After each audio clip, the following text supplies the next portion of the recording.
Hello everyone, welcome to my channel. రే, ఇంత చిన్న విషయానికి విడాకులేంట్రా? ఒకసారి ఇద్దరు కూర్చొని మాట్లాడుకుంటే సరిపోతుంది కదా. లేదు అజయ్, మాట్లాడుకునే స్టేజ్ ఎప్పుడో దాటిపోయింది. ఇప్పుడు విడాకులు తప్ప ఇంకొక ఆప్షన్ లేదు మా ఇద్దరికి. అది కాదురా, అంతగా ప్రేమించి ఇంట్లో ఎదిరించి పెళ్లి చేసుకుని ఇలా విడిపోతూ ఉంటే చెడలోకపోతున్నాం రా. ఒకసారి రాధిక గురించి ఆలోచించు. ఏం ఆలోచించాలిరా? తన గురించి, తనకి ఏదైనా హెల్త్ ఇష్యూ అయి ఉంటే బెస్ట్ ట్రీట్మెంట్ ఇప్పించి తగ్గిపోతుందిలే అని ఆలోచించేవాడిని. తను చెడ్డడై ఉంటే ఎలాగోలా సర్దుకుపోదాంలే అనుకుని అడ్జస్ట్ అయిపోయేవాడిని. కానీ తనకున్నది అనుమానం అనే జబ్బురా. అది మనిషికి అసలు పుట్టకూడదు. ఒకసారి పుడితే అది రోజు రోజుకు పెరిగి పెద్దదై మహావృక్షం అవ్వడం తప్ప అది చచ్చిపోదురా. మా లైఫ్ ఇంతే అంటూ బాధపడుతూ వాళ్ళ పరిచయం గుర్తు చేసుకుంటాడు వంశీ ఒక సాఫ్ట్వేర్ కంపెనీలో జాబ్ చేస్తూ ఉంటాడు. అక్కడ కొలీగ్ కమ్ ఫ్రెండ్ అయిన అజయ్ పెళ్లికి వెళ్ళినప్పుడు పరిచయం అవుతుంది రాధిక. ఆ పరిచయం కాస్త స్నేహంగా మారి ప్రేమగా చిగురుస్తుంది ఇద్దరి మధ్య. ఇంట్లో చెప్పి ఇద్దరు పెళ్లి చేసుకోవాలనుకుంటారు. కానీ వంశీ అనాథ కావడంతో రాధిక పేరెంట్స్ వాళ్ళ పెళ్లికి అస్సలు ఒప్పుకోరు. ఇంట్లో ఒప్పించాలని ఎంతో ట్రై చేసి ఇంకా తమ వల్ల కాక ఒకరిని విడిచి ఒకరు ఉండలేమని నిర్ధారించుకున్న రాధిక వంశీలు రిజిస్టర్ ఆఫీస్లో కొంతమంది స్నేహితుల మధ్య పెళ్లి చేసుకుంటారు.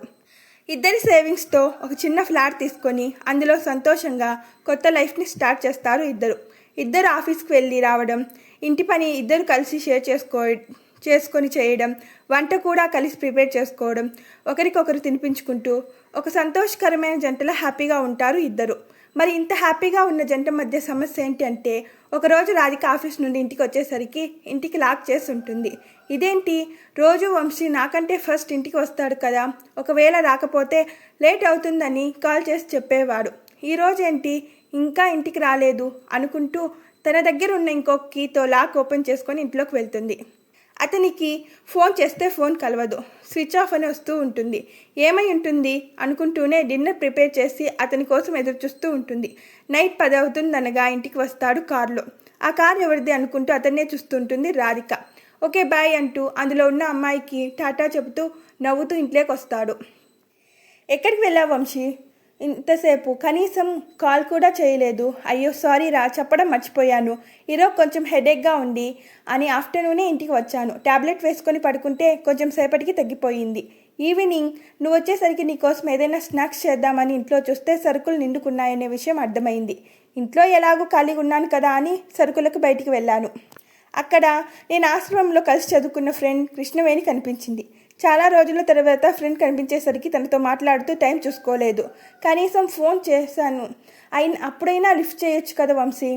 సైలెంట్లో ఉండి చూసుకోలేదు. సరేలే, ఇంకెప్పుడు ఇలా చేయొద్దు అంటూ భోజనం వడ్డించడానికి ప్లేట్ తిప్పుతుంది. అది తను బలవంతం చేస్తే బయటే తిన్నానురా, నువ్వు తినే అంటూ రూమ్లోకి వెళ్ళిపోతాడు వంశీ. ఇదంతా ఎందుకో రాధికకు అస్సలు నచ్చదు. ఎవరో వంశీని తన నుండి లాక్కున్న ఫీలింగ్ కలుగుతుంది తనకి. ఒకరోజు ఆఫీస్ నుండి ఎర్లీగా ఇంటికి వస్తుంది రాధిక. హాయ్ రాధి అంటూ తనని పలకరిస్తాడు వంశీ. హాయ్ అంటూ ఇంట్లోకి వస్తూ, అవును బయట ఎవరివి లేడీస్ చెప్పులున్నాయి అంటూ అతన్ని ప్రశ్నిస్తుంది తను. అవి కృష్ణవేణివి రాధిక. తనెందుకు వచ్చింది ఇంటికి? నన్ను చూడడానికి వచ్చిందంటూ చెబుతూ ఉండగానే వాళ్ళ బెడ్రూమ్లో నుండి తన డ్రెస్ వేసుకొని వస్తుంది తను. అది నా డ్రెస్ కదా? అవును రాధి, పాపం వచ్చేటప్పుడు తన డ్రెస్పై బురద పడిందంట, అందుకే మార్చుకోవడానికి నీ డ్రెస్ ఇచ్చాను, నువ్వు వెళ్ళి ఫ్రెష్ అయ్యి రాపో అంటూ కృష్ణవేణితో మాటల్లో పడతాడు. తను లేని టైంలో తను అలా ఇంటికి రావడం, తన డ్రెస్ వేసుకోవడం రాధికి అదంతా అస్సలు నచ్చదు. అదే విషయం వంశీతో చెప్తుంది, తనకి దూరంగా ఉండమని. ఎందుకు దూరంగా ఉండాలి తనకి? ఏమో, తను నాకు నచ్చలేదు. అదే ఎందుకు ఏమో తెలియదు. నచ్చలేదంటే నచ్చలేదు, మీరు తనతో మాట్లాడొద్దు అంటూ కోపంగా చెప్పేసి బయటికి వెళ్దామంటూ తలుపు వైపు చూసి షాక్ అవుతుంది. ఎప్పుడు వచ్చిందో తెలియదు. కృష్ణవేణి వచ్చి ఉంటుంది. వీళ్ళ మాటలిని బాధగా అక్కడి నుండి వెళ్ళిపోతుంది. కృష్ణవేణి అలా బాధగా వెళ్లడంతో బాధేస్తుంది వంశీకి. ఆ విషయం గురించి ఇద్దరిలో చిన్నగా గొడవ స్టార్ట్ అవుతుంది. అలా ఒకరోజు ఆఫీస్ క్యాంటీన్లో కూర్చొని మాట్లాడుకుంటూ ఉంటారు కృష్ణవేణి వంశీలు. సారీ, మొన్న మా ఇంటికి వచ్చినప్పుడు రాధిక అలా మాట్లాడినందుకు. తను అన్ని విషయాల్లో బాగానే ఉంటుంది, ఏమైందో తెలియదు, నీ విషయంలో అలా అనేసింది. ఒకరోజు కూర్చోబెట్టి నీ గురించి నా గురించి మొత్తం చెబుతాను, తను అర్థం చేసుకుంటుంది. ఓకే, నాకు టైం అవుతుంది, నేను వెళ్తాను అంటూ వెళ్తున్న కృష్ణవేణి అనుకోకుండా కాలు జారి స్లిప్ అయి వంశీ మీద పడుతుంది. తను లేచి నిల్చునేలోగా ఎక్కడి నుండి వస్తుందో రాధిక అక్కడికి వచ్చి కృష్ణవేణి చెంప పగలగొడుతుంది. సిగ్గులేదా ఒక పెళ్ళైన వాడిని వలలో వేసుకోవాలని చూడడానికి అంటూ తనని ఇష్టం వచ్చినట్లు తిడుతుంది. పక్కనే ఉన్న వంశీ రాధికని ఎంత ఆపాలని చూసినా తను వినదు. దాంతో చిరాకు వచ్చిన వంశీ రాధికని చెంపకేసి కొడతాడు. అందరిలో వంశీ తనపై అలా చేయి చేసుకునేసరికి రాధిక ఇగో హర్ట్ అయి ఇద్దరి మధ్య మాట మొదలై అది విడాకులు ఇవ్వడానికి దారితీస్తుంది. తన మాట వినకుండా తనని అవమానించి అందరిలో తను పరుపు తీసిందనే కోపంలో వంశీ కూడా తను డివోర్స్ అనగానే ఓకే చెప్పేస్తాడు. ఇప్పుడు అదంతా అజయ్ గుర్తు చేసుకొని చిలక గోరింకల్లా చక్కగా ఉన్న జంట ఏ దిష్టి తగిలిందో ఇద్దరు ఇగోలపై చక్కని సంసారంని కూల్చుకుంటున్నారు. దేవుడు ఏదో ఒక మిరాకులు చేసి ఇద్దరిని మళ్ళీ కలిపితే బాగుంటుంది అనుకుని మనసులో ఆయన్ని ప్రార్థిస్తాడు అజయ్.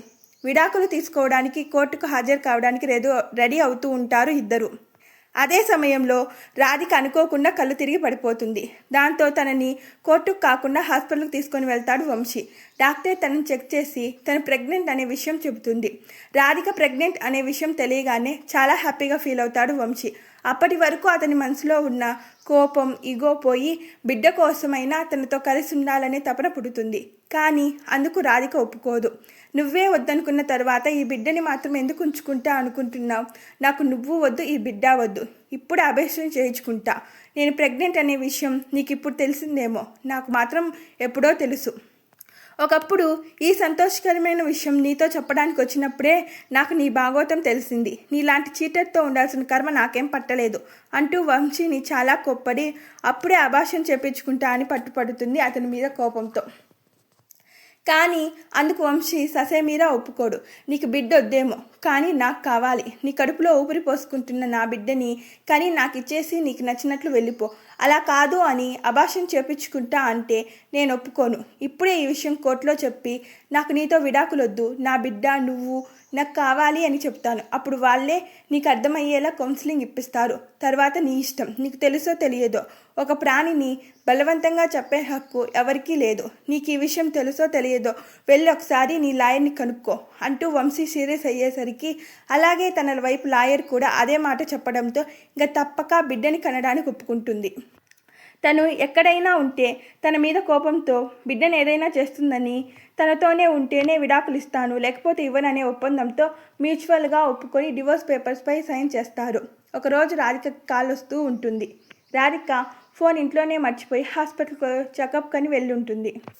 పదే ఫోన్ వస్తూ ఉంటే ఏదైనా ఎమర్జెన్సీ అయి తన స్నేహితురాలు కాల్ చేస్తుందేమో అనుకొని ఫోన్ లిఫ్ట్ చేసి అతను హలే అనేలోగా అవతల నుండి ఉసే రాది నీకు గుడ్ న్యూసే, ఆ రవిగాడు చచ్చాడంట, నిన్న బీచ్ కని వెళ్ళాడంట, అక్కడ అలవచ్చి వాడిని లోపలికి లాక్కొని వెళ్ళిందంట. 24 hours గడిచినా ఇంకా వాడి శవం కనిపించలేదంట. నిన్ను మోసం చేసిన వాడికి ఆ మాత్రం శాస్త్రి తగలాలిలే, వెదవ కుక్కచావు చచ్చాడు అంటూ చెబుతూ ఉంటే ఏం మాట్లాడడం లేదేమైంది అంటూ అవతల అమ్మాయితో అసలు రవి ఎవరో కొంచెం చెబుతావా సుష్మా అనే వంశీ వాయిస్ని షాక్ అవుతుంది తను. సుష్మా నేను నిన్నే అడిగాను, రవి ఎవరో చెప్తావా ప్లీజ్? నీకు ఆల్రెడీ తెలుసు వంశీ, రవి రాధిక ఎక్స్ లవర్. ఎప్పుడో మా పరిచయమైన కొత్తలో ఒక అబ్బాయి తనను ప్రేమ పేరుతో చీట్ చేశాడని చెప్పినట్లు గుర్తు, కానీ సరిగ్గా నాకు గుర్తులేదు. అసలు వాళ్ళిద్దరు కథేంటో చెప్తావా ప్లీజ్? ఎందుకు విడిపోయారు వాళ్ళు? కాలేజీలో ఉన్నప్పుడు రవి రాధిక ఇద్దరు చాలా ప్రేమించుకున్నారు. కానీ వాడు కొన్ని రోజులు బాగానే ఉన్నాడు. కానీ తర్వాత తెలిసింది వాడి నిజ స్వరూపం. వాడు రాధిని తన డబ్బు కోసం జస్ట్ టైంపాస్ చేశాడు తప్ప సిన్సియర్గా ప్రేమించలేదు. రాధికని ప్రేమిస్తున్నానంటూ చెబుతూనే చాలామంది అమ్మాయిలతో ఎఫ్ఐఆర్ పెట్టుకున్నాడు. వాళ్ళని బైక్ పైన తిప్పుతూ వాడి రూమ్కి తీసుకొని వెళ్ళేవాడు. ఎప్పుడైనా ఎవరైనా వాడు ఇలా చేస్తున్నాడని చెప్పినప్పుడు రాధిక క్వశ్చన్ చేస్తే తెలిసిన బంధువుల అమ్మాయిలు అంటూ రాధికకు చెప్పేవాడు. ఒకరోజు డౌట్ వచ్చి రాధికని స్వయంగా వెళ్ళి వాడి రూమ్ దగ్గర ఎంక్వైరీ చేయిస్తే అసలు నిజం తెలిసింది. వాడు రాధికని చీట్ చేస్తున్నాడని, డబ్బు కోసం మాత్రమే తనతో లవ్ నటిస్తున్నాడని. పాపం రాధిక ఆ టైంలో చాలా కృంగిపోయింది. ఆ షాక్ నుండి తేరుకోవడానికి చాలా టైమే పట్టింది తనకి. లైఫ్లో మళ్ళీ లవ్ జోలికి వెళ్ళకూడదు అనుకుంది, కానీ మళ్ళీ నీ ప్రేమలో పడింది. ఇద్దరు హ్యాపీగా ఉన్నారులే అనుకుంటూ ఉంటే ఇప్పుడు మీరు డివోర్స్ తీసుకుంటున్నారు. అసలు తన లైఫ్లోకి ఇలాగ ఎందుకు జరుగుతుంది అర్థం కావడం లేదు. తనెంతగా నమ్మి ప్రేమించే వ్యక్తులు తనని ఎందుకు చీట్ చేస్తున్నారో అర్థం కావడం లేదంటూ బాధగా ఫోన్ పెట్టేస్తుంది సుష్మా మాటలకి చాలా బాధపడతాడు వంశీ. ఆ రవిలా నేను కూడా తనని చీట్ చేస్తాను అనుకుంటుందా తను? అలా ఎలా ఆలోచించగలిగింది నా గురించి అనుకుంటూ ఆలోచనలో పడతాడు వంశీ. ఒక అమ్మాయిని తీసుకుని వచ్చి తెలిసిన అమ్మాయి అంటూ తనతో క్లోజ్గా మూవ్ అయితే ఎవరికైనా డౌట్ వస్తుంది కదా. ప్రతి ఒక్కరిలో సహజం. తనలో నా గురించి చెడు ఆలోచనలు మొదలైనప్పుడే నిజం చెప్పేస్తుంటే బాగుండును. తనకి నాకు మధ్య ఉన్న ఎటువంటి రిలేషన్ ఉందో అనేది. తను నన్ను అనుమానించిందని బాధపడి ఇగోకి పోయి డివోర్స్ ఒప్పుకున్నాను. కానీ తనలో నాపై ఏర్పడిన అనుమానం నిజం కాదు, అదంతా తన అపోహ అని క్లియర్ చేయడానికి ఎప్పుడు ప్రయత్నించలేదు. అదేనేమో నేను చేసిన తప్పు అని బాధపడి ఒక నిర్ణయానికి వస్తాడు. చెకప్ కని వెళ్ళిన రాధికకి తనకి అక్కడ మంత్లీ చెకప్ చేసే డాక్టర్ వేరే సిజేరియన్ ఆపరేషన్లో ఉంది, టైం పడుతుంది, ఆవిడ వచ్చి చెక్ చేయడానికి ఇంకొక డాక్టర్ ఉన్నారు, ఆవిడ దగ్గర చెక్ చేయించుకుంటారా అని అడుగుతుంది నర్స్. ఏవి తిన్నా వాంతికవుతూ నీరసంగా ఉన్న రాధికకి ఎవరో ఒకరితో చెకప్ చేయించుకుని ఇంటికి వెళ్ళి రెస్ట్ తీసుకుంటే బాగుంటుంది అనిపిస్తుంది. ఆవిడతో చెకప్కి ఓకే చెప్పి ఆ డాక్టర్ రూమ్లోకి వెళ్తుంది. అక్కడ డాక్టర్గా ఉన్న అమ్మాయిని చూసి షాక్ అయి చిరాగ్గా అక్కడి నుండి బయటికి రావాలనుకుంటుంది. రాధిక గారు, ఒక్క నిమిషం మీతో మాట్లాడాలి అంటూ రాధిక దగ్గరికి వస్తుంది కృష్ణవేణి. నీతో నాకు మాటలేంటి, నాకు నీతో మాట్లాడాలని లేదు అంటూ చిరాగ్గా అక్కడి నుండి బయటికి రాబోతుంది.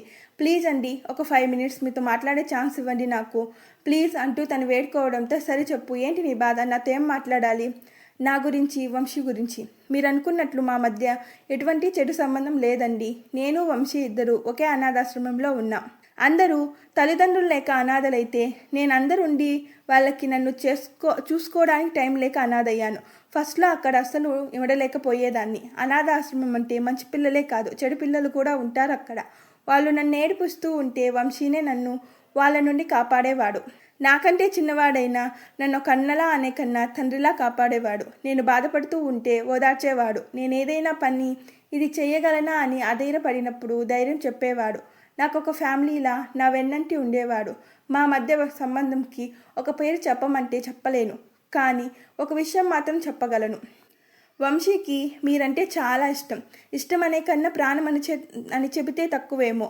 ప్లీజ్ వంశీని అర్థం చేసుకోండి. మీరిద్దరు కలిసి ఉంటే అందరికన్నా ఎక్కువ సంతోషించే వ్యక్తుల్లో ఫస్ట్ నేనే ఉంటాను. నా వల్ల అపార్థాలతో మీరు విడిపోవడం నాకు ఇష్టం లేదు.